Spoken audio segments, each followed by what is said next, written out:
Kevin Gordon here for Russ Savant.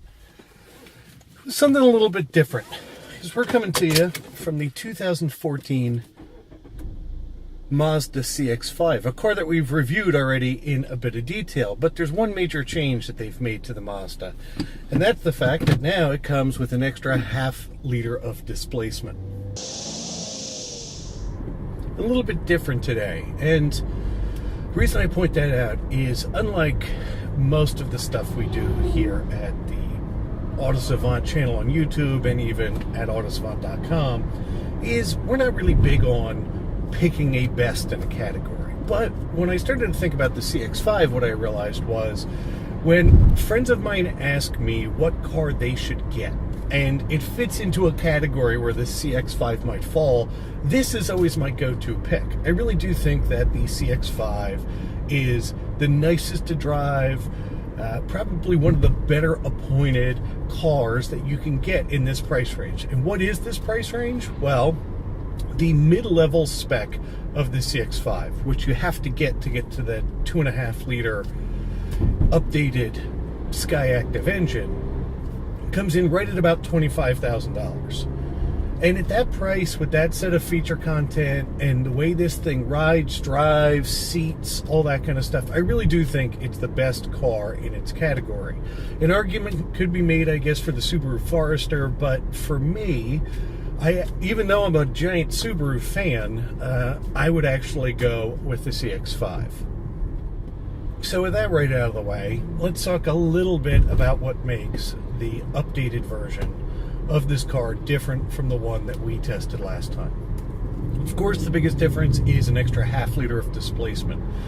The 2.5 liter Mazda Skyactiv inline 4, that's a mouthful, churns at 184 horsepower and 181 foot-pounds of torque. Still not stellar numbers, but it takes a car that with the 2 liter engine is about a 10-second 0 to 60 car and turns it into about a 8.5 second 0 to 60 car. Let me tell you, the gap, even though it's a second and a half and doesn't seem that big, is enormous. It makes this car so that on the highway it's much more livable. It makes it so that even in the city it's just more pleasant on a day-to-day basis to drive.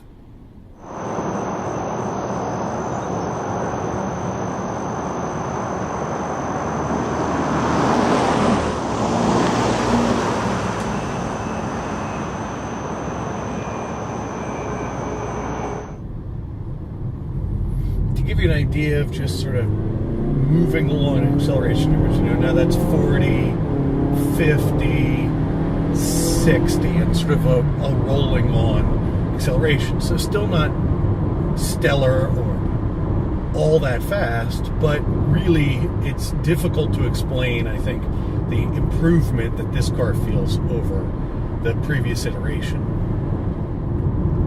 Other major updates for the 14 CX5 wind up being TomTom navigation built into the Grand Touring Edition. And the other feature that there is their new sort of city safety feature.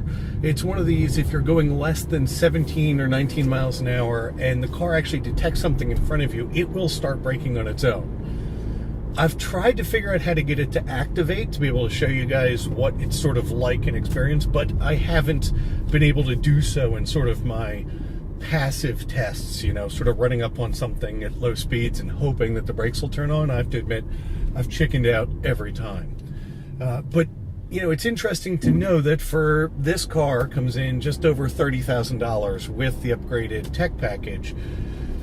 For a car that's in that price range, you're getting blind spot detection, nav, you get decent sort of leather seats, you get that city safety feature, and you get something, it gets a highway number of 30 miles to the gallon in something that seats 5 for real, can store a decent amount of stuff. The CX5 actually has a decent cargo area in the back, and it's not just that it gets that 30 mile per gallon number. It's the fact that in real world driving, we've been averaging right now 26.5 miles to the gallon. Let me tell you, we're always rough on cars, which means we're beating the EPA's combined estimate for this thing And that's really a pretty impressive accomplishment by Mazda. So with that, our brief take on the updated 2014 Mazda CX5. I'm Kevin Gordon for Auto Savant. Look forward to talking to you guys soon.